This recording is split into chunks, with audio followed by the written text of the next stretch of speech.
গত কয়েকদিন ধরে শুধু ছাত্রছাত্রী অথবা অভিভাবকদের মধ্যে নয়, বিভিন্ন পোর্টাল চ্যানেল এবং বিভিন্ন বড় চ্যানেলগুলো থেকেও আমি ফোন পাচ্ছি যে কামাল সাহেব, এটা একটু পরিষ্কার করে বলবেন যে পুরনো ছেলেমেয়েরা শুধু বসবে 22,53,000 না নতুনরাও বসতে পারে। এখানেই আগে আমি বলে দিচ্ছি, সুপ্রিম কোর্ট লিখে দিয়েছেন ফ্রেশ সিলেকশন।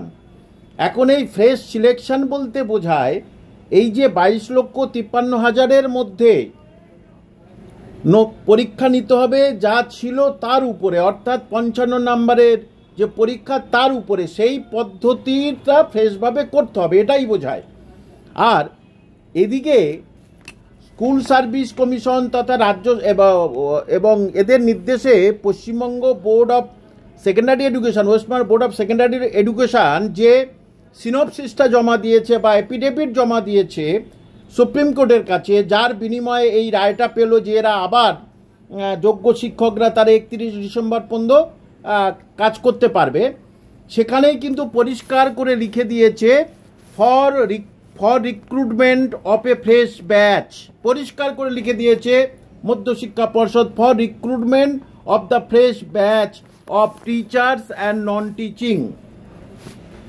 অর্থাৎ এখানে ফ্রেশ রিক্রুটমেন্ট বলতে কিন্তু পরিষ্কার করে বোঝায় যে সিলেবাস আলাদা হবে, পরীক্ষা পদ্ধতি আলাদা হবে এবং নতুন পুরনো যা আছে সবাই একসঙ্গে কিন্তু বসবে।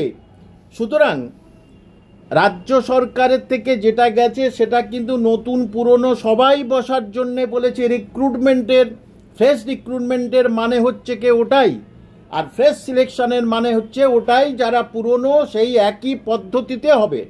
কিন্তু একটি প্রশ্ন আপনাদের বলছি যে রাজ্য সরকার ইতিমধ্যেই কিন্তু নতুন পরীক্ষা পদ্ধতি কিভাবে হবে সেটা কিন্তু নিয়ে অলরেডি আলাপ আলোচনা কিছুটা করেছে এবং কিছুটা তারা জমা দিয়ে দিয়েছে শিক্ষা দপ্তরের কাছে, যে ওই 55 নম্বরের আমরা করতে চাচ্ছি না, আমরা নতুনভাবে করব, অর্থাৎ ফ্রেশ রিক্রুটমেন্ট। ফ্রেশ সিলেকশন হলে ওই 55 নম্বরের হতো, 35 নম্বরের একাডেমিক থাকতো, 10 নম্বরের ইন্টারভিউ থাকতো।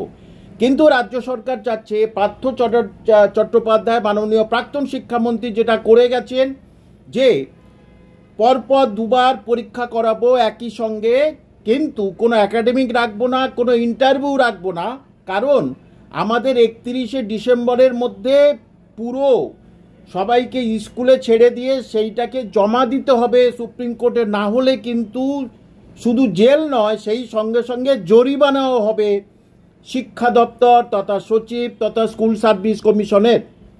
আর এটাই সবার মধ্যে একটা দ্বিধা এসেছে। তাহলে আমরা বুঝতে পারবো এবার আবার দেখুন 22,53,000-এর অনেকের অ্যাডমিট কার্ড নেই, তারা কি চিহ্ন দিয়ে কি প্রমাণ দিয়ে আবার পরীক্ষায় বসবে?